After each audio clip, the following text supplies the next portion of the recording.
Hello students, आप सभी का हमारे चैनल में स्वागत है। इस वीडियो में हम लोग क्लास 7 के हिंदी चैप्टर 10 का भावार्थ समझेंगे। तो चलिए शुरू करते हैं। पाठ का नाम है पद। यहाँ मीरा और सूरदास के पद दिए गए हैं, इनका एक एक करके हम लोग भावार्थ समझेंगे। तो चलिए स्टार्ट करते हैं। नीचे दी पंक्तियों में मीराबाई ने श्री कृष्ण के सौंदर्य का वर्णन किया है, जिसमें मीरा कहती हैं कि बसो मोरे नैनन में नंदलाल, मोर मुकुट मकराकृत कुंडल अरुण तिलक दिए भाल। बसो का अर्थ होता है वास करो, मोरे यानी मेरे, नैनन का अर्थ होता है आँख। तो यहाँ पे वो बोल रही हैं कि हे कृष्ण, तुम हमेशा मेरी आँखों में वास करो। मोर मुकुट मकराकृत कुंडल अरुण तिलक दिए भाल। अरुण तिलक यानी लाल तिलक, भाल का अर्थ होता है माथा। तो मीरा बोल रही हैं कि हे कृष्ण, तुम हमेशा मेरी आँखों में वास करो। हे प्रभु, आपके माथे में मोर मुकुट एवं कानों में मकराकृत कुंडल सुशोभित थे और माथे पर लाल रंग का तिलक लगा हुआ है। ठीक है, आगे है मोहिनी मूरति सांवरी सूरति, नैना बने विशाल, अधर सुधारस मुरली राजती उर बेजंती माल। मोहिनी मूरत का अर्थ होता है मन को मोहने वाली छवि। सांवरी सूरति, सांवला सूरत है। नैना का अर्थ होता है आँख और विशाल अर्थात विशाल। अधर का अर्थ होता है होंठ। सुधारस, सुधारस यानी अमृत रस। मुरली राजती उर वेजंती माल, उर का अर्थ होता है गला। ठीक है, तो अब इसका अर्थ देखते हैं। मोहिनी मूरति सांवरी सूरति, नैना बने विशाल, अधर सुधारस मुरली राजती उर बेजंती माल। मीरा कहती हैं कि कृष्ण की छवि मन को मोहने वाली है और सांवली सूरत है। आँखें बहुत बड़ी बड़ी हैं। श्री कृष्ण के होठों पर अमृत रस बरसाने वाली बांसुरी सुशोभित है और उर में क्या है, बैजंती माला है जो अत्यंत सुंदर लग रही है। अगला पंक्ति है क्षुद्र घंटिका कटी तट शोभित, नूपुर सबद रसाल, मीरा प्रभु संतन सुखदाई, भगत बछल गोपाल। भगत बछल का अर्थ होता है भक्तों से प्रेम करने वाले। तो इसमें मीरा कह रही हैं कि मेरे प्रभु श्री कृष्ण की कमर में छोटी सी घंटी और पैरों में मधुर ध्वनि उत्पन्न करने वाले नूपुर सुशोभित हैं। मीरा प्रभु संतन सुखदाई, भगत बछल गोपाल। मीरा कहती है कि मेरे प्रभु संतों को सुख देने वाले और अपने भक्तों से प्रेम करने वाले हैं। ठीक है, ये तो हो गया हमारा मीरा के पद। अब हम लोग अगला देखते हैं सूरदास के पद। अब हम लोग अगला आते हैं सूरदास के पद। इसमें सूरदास हमारे क्या कह रहे हैं, ठीक है।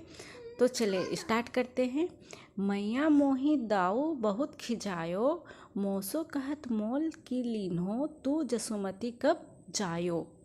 तो इसमें क्या है, जो ये कृष्ण अपनी माँ से कह रहे हैं, क्या कह रहे हैं, मैया मोही दाऊ बहुत खिंचाओ। दाऊ इस यानी कि बलराम को कहा जा रहा है, बहुत खिंचाओ कि मैया जो दाऊ जो है मुझे बहुत क्या करते हैं, चिढ़ाते हैं, है ना। मुझसे कहते हैं मोसो कहत मोल की लीनो, तू जसुमती कब जायो।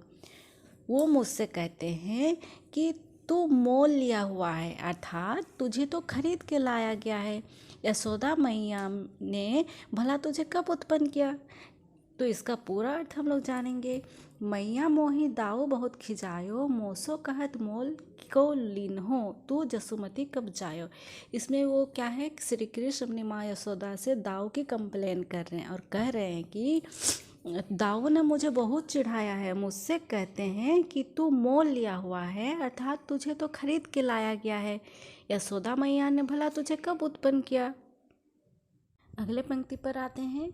कहाँ करो इही रिश्के मारे, खेलन हो नहीं जात। अब श्री कृष्ण बोल रहे अपनी माता को कि मैं क्या करूं, इसी क्रोध के कारण मैं खेलने नहीं जाता।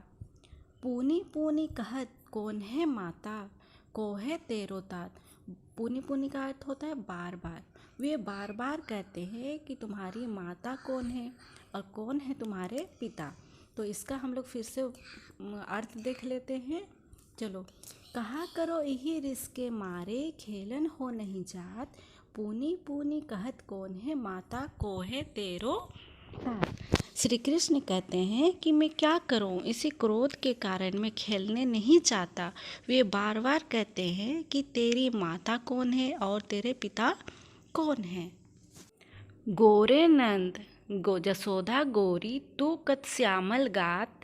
अब वो बोल रहे हैं, अब बता रहे हैं उसकी माँ को कि बलराम उसे क्या क्या कहते हैं। ठीक है, तो क्या बोल रहे हैं, गोरे नंद जसोदा गोरी तू कत श्यामल गात। वो आगे अपनी माँ से कह रहे हैं कि दाऊ मुझसे कहते हैं कि नंद बाबा तो गोरे हैं, यशोदा भी गोरी है, तो सांवले रंग वाला कैसे। चुटकी दे दे ग्वाल नचावत हंसत सबे मुस्कात। अब वो बोल रहे हैं कि सभी लोग क्या करते हैं, चुटकी दे देकर वो मुझे नचाते हैं और फिर हंसते हैं और मुस्कराते हैं। इसका हम लोग फिर से देख लेते हैं भावार्थ। गोरे नंद जसोदा गोरी तूकत श्यामल गात, चुटकी दे दे ग्वाल नचावत हंसत सबे मुस्कात। श्री कृष्ण बोल रहे हैं कि दाऊ मुझसे कहते हैं कि नंद बाबा तो गोरे हैं, यशोदा भी गोरी है, तू सांवले रंग वाला कैसे, तुम्हें भी तो गोरा होना चाहिए अर्थात, है ना। तो चुटकी देकर ग्वाल मुझे नचाते हैं और फिर हंसते हैं और मुस्कराते हैं। तू मोही को मारन सीखी दाहू ही कबहू न खींचे। अब आगे श्री कृष्ण बोल रहे हैं, तूने तो मुझे ही मारना सीखा है, दाऊ को कभी डांटती भी नहीं। मोहन सुख रिश्की ये बातें जसुमती सोनी सोनी रीझे। और ऐसा श्री कृष्ण अपनी माता से कह रहे हैं और उनके मुख से गुस्से भरी बातें सुनकर माता यशोदा अंदर ही अंदर बहुत खुश हो रही हैं। तो फिर से इसका अर्थ देख लेते हैं। तू मोही को मारन सीखी दाऊ कबहू न खींचे, मोहन मुख रिश्की बातें जसुमती सोनी सोनी रीझे। तूने तो मुझे ही मारना सीखा है। श्री कृष्ण किसे कह रहे हैं, अपनी माँ को कह रहे हैं कि तूने तो मुझे ही मारना सीखा है, दाऊ को कभी डांटती भी नहीं, ऐसा श्री कृष्ण कह रहे हैं। और उनके मुंह से गुस्से भरी बातें सुनकर माता यशोदा अंदर ही अंदर बहुत खुश हो रही हैं। अगला पंक्ति आते हैं, चलिए। सुनहु कान्हा बलभद्र चवाई, जनमत ही को धूत, सुर श्याम मोही गोधन की सो हो माता तू पूत।